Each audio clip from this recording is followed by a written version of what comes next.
if you know anything about me, you know that I'm pretty much a huge fan of Smash Brothers, but if you know me even more so, you also know that not only am I a huge fan of Smash Brothers, I'm also a huge fan of The Legend of Zelda. So when Cadence of Hyrule came out, I was gonna buy it regardless. Like, it was a super obvious purchase for me. So I streamed it twice. I streamed it my first time ever playing it, then I just played it casually on my own, and then I streamed myself beating the game. It was fun. I actually really liked the game, and I just wanted to give you guys like a sort of general thoughts, I guess, of the whole game. Since I did end up beating it, I can kind of give my thoughts on it officially now. So let's do that. First off, the whole game is pretty short. It's only like 4 actual dungeons, and then you do like sort of like one long final dungeon. So technically it's kind of like 4 dungeons and then one really long one. So 5 dungeons in total. It's pretty short. The game takes a little bit to get used to. I'm assuming if you've played Crypt of the Necrodancer, not only is this game going to be easy to understand, it's also going to be something that's like a lot easier too, because from what I understand, I think Crypt of the Necrodancer is a lot harder of a game than Cadence of Hyrule is. Cadence of Hyrule, you can play as Zelda. I think the character from Crypt of the Necrodancer is called Cadence. I could be totally wrong since I did not play the first one. And Link. So you can play them. They're kind of interchangeable. The only thing is that Cadence and Link pretty much have the same attacks.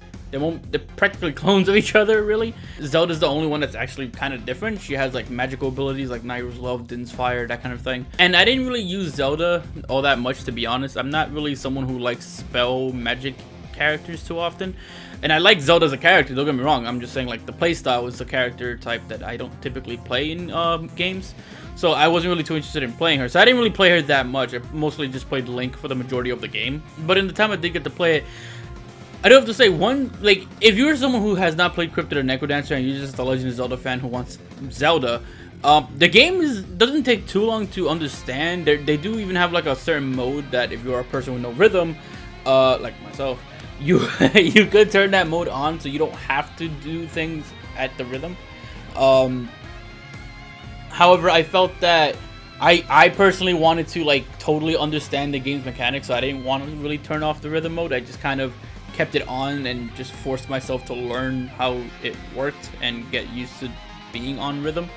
And once I actually understood how the game worked, it didn't really take too long to kind of find the game easy. Like, it was actually pretty easy. I think like if you watch my stream where I'm playing it for the first time, I think like the first hour or so I'm having trouble fighting regular enemies because I just did not understand how the game worked. But then when I was playing it on my own time, when I wasn't when I was not streaming it, I basically was beating every boss on my first attempt. And then even on my stream where I beat the game, I did the final battle, which I won't go into much. I don't want this to be spoiler free, as spoiler free as it can be, I guess. I did it on my first attempt too. Like, I prepared for the fight, sure, but it wasn't super difficult. Like, it wasn't like the hardest thing in the world. There was like some weird mechanic going on that did kind of mess me up a little bit, but that's kind of it. It wasn't really all that difficult. I feel like the learning curve for this game is just understanding how the game works, and then from that point forward, you're pretty much good to go. Like, I don't think it's gonna give you much trouble unless you just kind of have a hard time understanding how the actual combat system works, right? But with that being said, how's the game itself? Like, once you understand the combat mechanics, what do I think of the game itself? The music is awesome. The whole game is completely based on its music. It's a rhythm game, obviously, so you would hope that the game's music is awesome, and it is. It's basically just like all your classic Zelda tunes, but like remixed, and they're all really good music. I think some of my favorite music comes from one of the boss fights. Maybe I'll edit it in here, but I guess spoiler warning, if you don't want a boss fight thing being shown, maybe skip this part.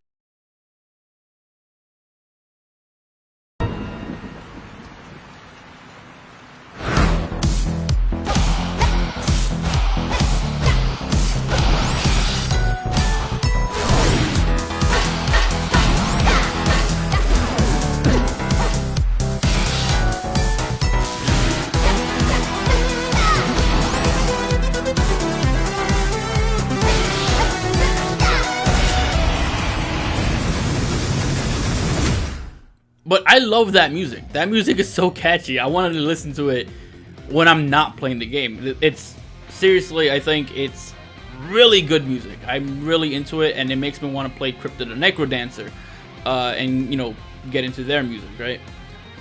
And the gameplay itself is good. Like I said, it's not bad. It's just kind of something you have to get used to. It feels almost like you're playing a turn-based game, but it's not, because everything, like, it's like the turns are based on the little rhythm that the game has. So it's like you have to get used to that rhythm that it's kind of like this. Like, if you, I don't know why I'm doing it this way, but you follow this rhythm, and then the whole game just goes. Even if you're not moving and you don't make a move during that time, everything else will. So it's not waiting for you. It's kind of like going with that tempo. And the only time it really does that thing where it waits for you to move is if you turn that off, which is an option, which is nice. The whole game is also generated, so like one person's map of Hyrule will be totally different from another person's map of Hyrule. So like if someone wants help for a particular puzzle, it'll be a little harder for them to be able to solve it. I mean, I'm pretty sure that puzzle overall will be in every map, but it would just be in like different locations, so it would be like kind of harder to track it down in a way, but you can still kind of help each other out. I've had instances where I did die and I would go back to the exact same place that I had died previously, and the layout would be completely different.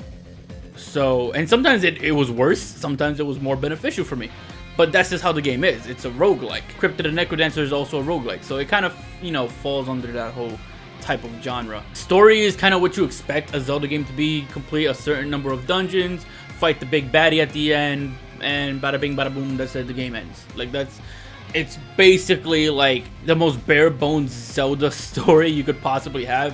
It just happens to have the girl from Crypt of the Necrodancer in there too.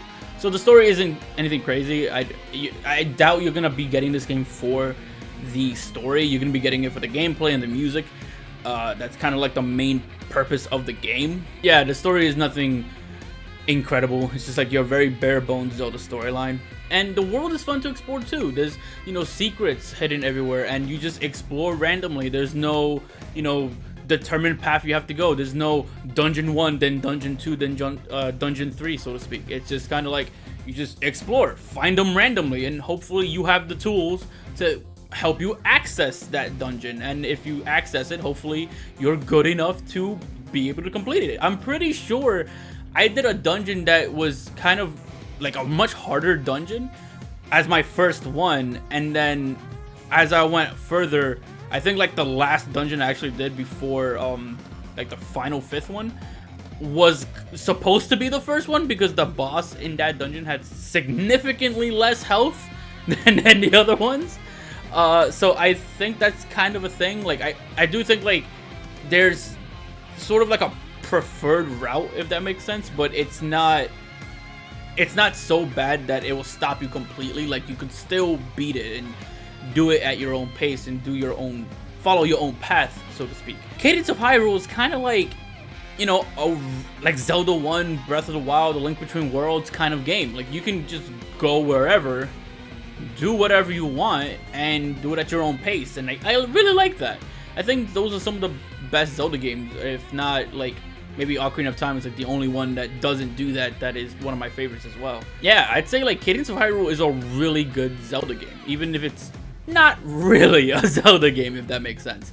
But it does a really good job. It makes me want Nintendo to do more games like this, because they took a risk with this one, and it's really well made. It's really good. I would actually, if you're a Zelda fan, I highly recommend checking it out. It's like fan servicey, like crazy. This puzzle is completely dependent on like kind of replaying music from other Zelda games. It's really good. I highly recommend it. That's kind of like all I have to say on the game. I do think that this game deserves kind of like a general rating. Keep in mind, this is just like first thoughts, impressions. Yeah, I did beat the game, but I mean, it's not exactly like scripted, right? A fair score for Cadence of Hyrule would probably be somewhere around the 8 to 9 out of 10 range. It's a really good game, but the story is really bare bones. It's really short. But what helps the short playtime for the game is that the game rewards multiple playthroughs, because again, the map is generated randomly, so you can do multiple playthroughs. You can speed run the game. You can have co-op, like you can play 2 players in that game. So if anything, like, I think the game is really good. I think it's up there. I just wish they had a more interesting story. And that's kind of it. Like the video if you liked it, dislike it, disliked it, and let me know in the comments down below if you've picked up Cadence of Hyrule, or maybe I just convinced you to get it. Who knows? I don't know, but you could definitely let me know. But yeah, that's all I have for you guys. So take care, and I'll see you guys in the next one.